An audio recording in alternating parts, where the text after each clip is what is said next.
Bonjour, bonsoir et bienvenue pour ce troisième numéro de Bif Moi, l'actualité du bif par la chaîne YouTube Le Rendez-vous Ciné. Donc cette troisième journée a été très riche. J'ai vu beaucoup trop de films et je suis beaucoup trop fatigué. Mais avant tout, désolé pour les problèmes occasionnés, enfin pour vous deux en tout cas, pour la première vidéo qui est sortie 17h trop tard, elle est sortie à minuit au lieu de 17h et la deuxième elle est sortie à 17h, mais il y a eu des petits problèmes de son, donc je pense avoir réglé tout ça maintenant. Voilà, nouveau matériel, vous connaissez le problème. Donc, troisième journée du bif. J'ai commencé cette journée en regardant Hassan Rising Dragon, un film politique retraçant la bataille entre la Corée et le Japon, une bataille navale célèbre dont j'ai oublié le prénom puisque ça fait très longtemps que j'ai vu ce film. Et en vrai, c'est pas mal du tout. Alors oui, il y a quelques longueurs, c'est un peu étiré, mais les scènes de bataille navale sont franchement assez charmées. Et surtout, on voit l'aspect le plus important à mon sens, la politique. On voit les jeux de duperie, de manigance, d'un camp comme dans l'autre. Et c'est assez intéressant à voir.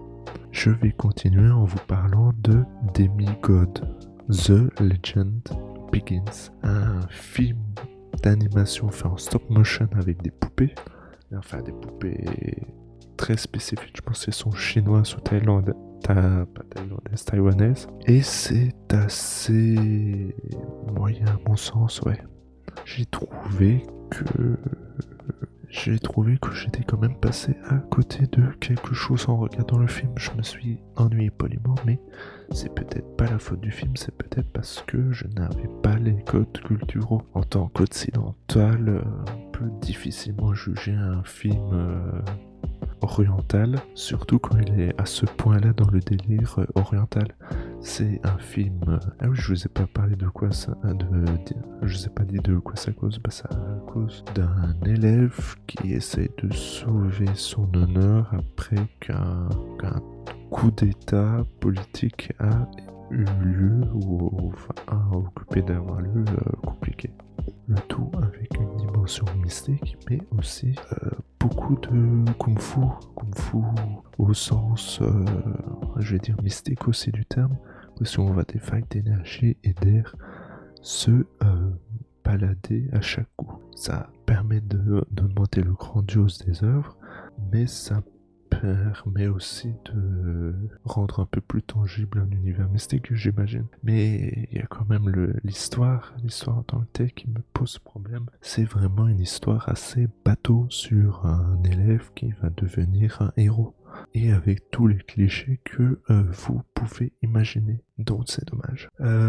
Juste après, il y avait American Badass, la rétrospective sur Michael Madsen. Je n'ai pas été le voir tout simplement pour me préparer à la dernière rubrique de cette émission, la nuit. J'y reviendrai un peu plus tard évidemment. Juste après American Badass, il y avait Les Saints Diables. Les Saints Diables qui a été présenté à Cannes et donc vous avez sûrement entendu parler, et c'est l'histoire d'une famille dysfonctionnelle avec la petite fille ayant un espèce de super pouvoir, une super olfaction, et justement elle s'amuse à recréer des odeurs qu'elle aime bien. Mais tout va être chamboulé lorsque sa tante va arriver et mettre un peu le bazar dans toute leur vie. C'est un film grandiose, c'est un film gigantesque, et j'ai rarement vu un film aussi fort dans le cadre d'un festival aussi léger, si vous voulez.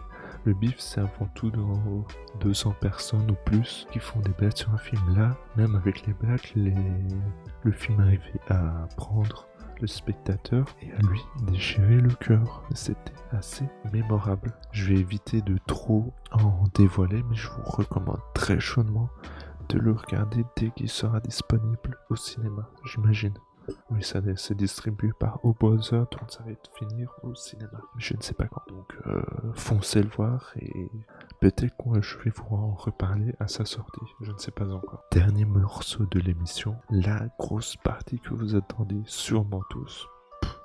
En vrai, je ne sais pas.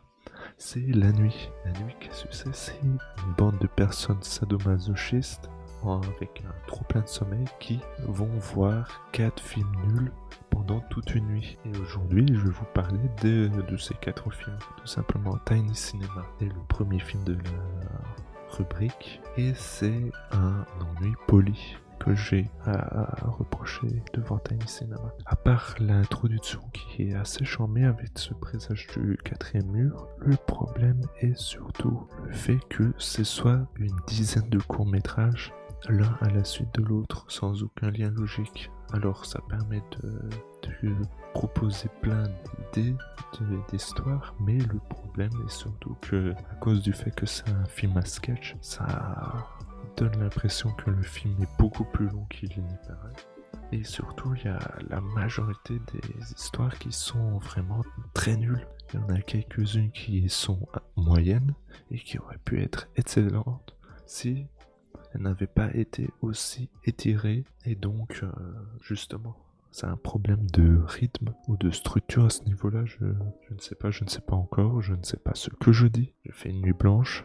Soyez indulgents. Juste après Tiny Cinema c'était le film What the Water Left Behind, le deuxième volet qui s'intitule Scars. Alors c'est une bande de zikos qui rencontrent une famille de starbés qui aiment bien mettre de la viande sur les murs. Voilà. Alors j'ai trouvé le film assez amusant, assez gaulerie et surtout assez généreux dans toutes les sévices possibles et imaginables. J'ai entendu beaucoup de monde faire le parallèle entre ce film et Massacre à la tronçonneuse, alors que je ne suis pas du tout d'accord. À la limite, pourquoi pas Massacre à la tronçonneuse 2, mais là, le film tient plus pour moi de La colline des yeux où, en y repensant un peu, en revenant sur le chemin du logement, un espèce de La maison des mille morts, sans le style décomplexé et hallucinant que Zombie insuffle dans son film. C'est vraiment un film sage avec beaucoup de violence. Je ne sais pas si je suis clair. Il n'y a pas d'histoire dans ce genre de film. C'est juste un prétexte pour faire un méchoui avec ton voisin. Mais justement, cette partie-là est assez agréable à voir, du fait des idées, du fait de la mise en scène et surtout du fait des effets spéciaux. Ils n'ont pas peur d'utiliser des effets pratiques. Et ça se voit, ça se sent et ça donne une bonne grosse dose de fun. Donc, je vous le conseille. Troisième film de la nuit, Léo, un film thaïlandais je crois, où un lézard géant terrifie un groupe de personnes qui cherchent à creuser des puits. Voilà, c'est vraiment un film atroce, il est beaucoup trop long, il est beaucoup trop nul, il est beaucoup trop prévisible. Les acteurs, ils font ce qu'ils peuvent, mais c'est vraiment une catastrophe. C'est même pas un bon nanar, vu que il n'y a pas vraiment de choses à rigoler sur.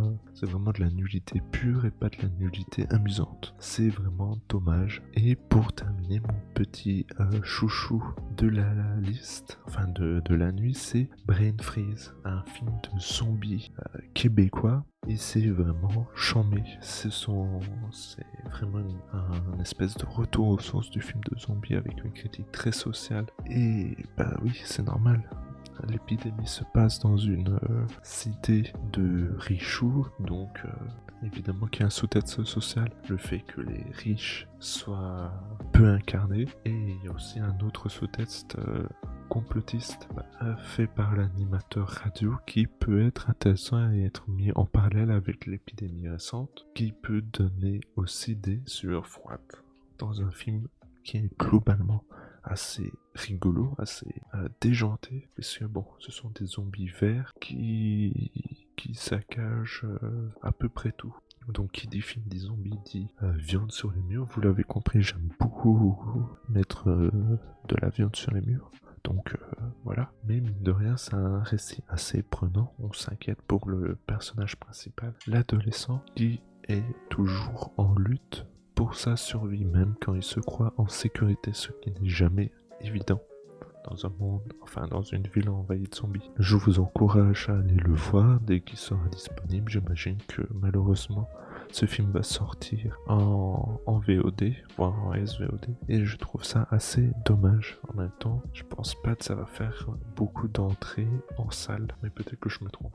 Voilà, j'espère que cette rapide pastille du bif vous a plu.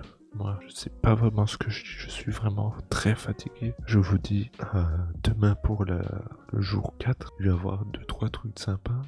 On se retrouve donc demain. C'était Divan. Salut.